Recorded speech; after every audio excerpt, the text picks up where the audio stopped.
120 metre দীর্ঘ একটি train 330 metre দীর্ঘ একটি সেতু অতিক্রম করবে। ট্রেনটির গতিবেগ ঘন্টায় 30 কিলোমিটার হলে সেতুটি অতিক্রম করতে ট্রেনটির কত সময় লাগবে? এখন দেখেন, কোনো ট্রেন যদি একটি সেতু অতিক্রম করে তাহলে দূরত্বটা ওই ট্রেন এবং সেতুর দূরত্বর সমষ্টি হয়। তা এখানে 330 মিটার ট্রেনের 120 মিটার ট্রেনের দৈর্ঘ্য, 330 মিটার সেতুর দৈর্ঘ্য সমষ্টি হবে দূরত্ব। এখন স্পিড, এখানে আছে স্পিড মানে গতিবেগ, যেটা দেওয়া আছে সেটা হচ্ছে কিলোমিটারে দেওয়া আছে। এটাকে আমাকে কনভার্ট করতে হবে মিটার পার সেকেন্ড। যেহেতু এখানে মিটার দেওয়া আছে তাই আমাকে গতিবেগটাও মিটার পার সেকেন্ডে কনভার্ট করে দেবে। তা kilometre per second, kilometre per আওয়ারকে মিটার পার সেকেন্ডে কনভার্ট করতে 5/8 দ্বারা গুণ করতে হয়।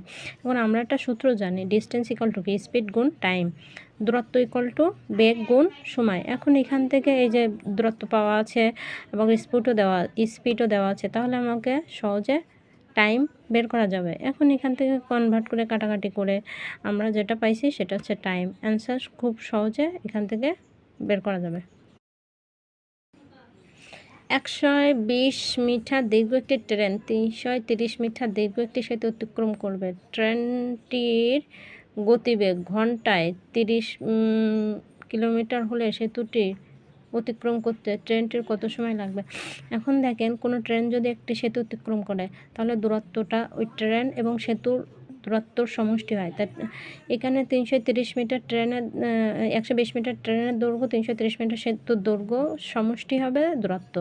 এখন স্পিড, এখানে আছে স্পিড মানে গতিবেগ, যেটা দেওয়া আছে সেটা হচ্ছে কিলোমিটারে দেওয়া আছে। এটাকে আমাকে কনভার্ট করতে হবে মিটার পার সেকেন্ড। যেহেতু এখানে মিটার দেওয়া আছে তাই আমাকে গতিবেগটাও মিটার পার সেকেন্ডে কনভার্ট করে দেবে। তা kilometre per second, kilometre per আওয়ারকে মিটার পার সেকেন্ডে কনভার্ট করতে 5/8 দ্বারা গুণ করতে হয়।